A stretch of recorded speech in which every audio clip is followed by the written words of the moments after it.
औरंगाबादमध्ये बैठक झाली, त्यामध्ये शेतकरी नेते एकत्र आले आहेत आणि त्यांनी शेतकरी नेत्यांनी एकत्र येत तुम्हालाही सोबत येण्याचं आवाहन केलं आहे तिसऱ्या आघाडीसाठी. कसं पाहता या शेतकरी नेत्यांच्या आव्हानाकडे?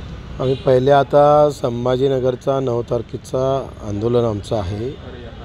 9 ऑगस्टला संभाजीनगरच्या आंदोलनातून सरकारची भूमिका काय आहे या सगळ्या गोष्टी तपासूनच आपण सगळ्यासमोर निर्णय घेऊ. आम्ही पहिले सांगितलं आहे का आम्ही जे काही 15-20 मुद्दे मांडलेले आहेत सरकारसमोर, ते सरकारनं बगर शर्त मंजूर करून त्याचे GR काढले तर आम्ही निवडणूकच लढणार नाही ना. आम्ही सोडून देऊ विधानसभा. मुद्दे आहेत तर आम्ही आमदार आहोत, मुद्दे संपले तर मग आमदाराची गरज नाही. तिसरी आघाडी करत नाही. शेतकरी, शेतमजूर, कष्टकऱ्यांची आघाडी राहील.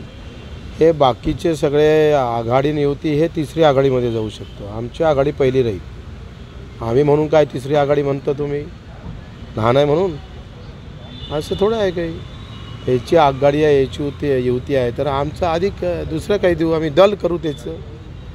तिसरी आघाडी की गाडी नाही, ते भरपूर झाल्या तिसऱ्या आघाडीचे प्रयोग. आता आमचा प्रयोग राहील आणि तो शेतकरी शेतमजुरांचा प्रयोग राहील.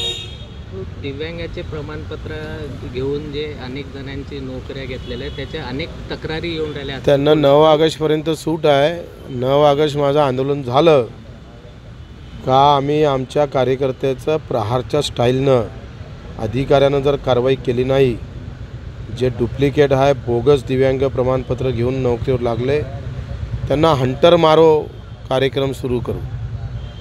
कारण त्यांनी अतिशय दुःखात वेदनेत असणाऱ्या दिव्यांगाचा ताटातला घास जर खात असेल तर त्या सगळ्या नालायकांना आम्ही सोडणार नाही. तुमच्यापर्यंत काही तक्रारी आल्या? माझ्याकडे तक्रारी आल्या, आम्ही दिलेल्या मुख्य सचिवाला, कोणत्या पदाचे? प्रशासकीय सगळे उपजिल्हा अधिकारी आहे, एक कलेक्टरची मुलगी आहे. हे सगळे आम्ही आता नाव जाहीर करतो. 9 ऑगस्टपर्यंत थोडं त्याची वेगळी पत्रकार परिषद घेऊ.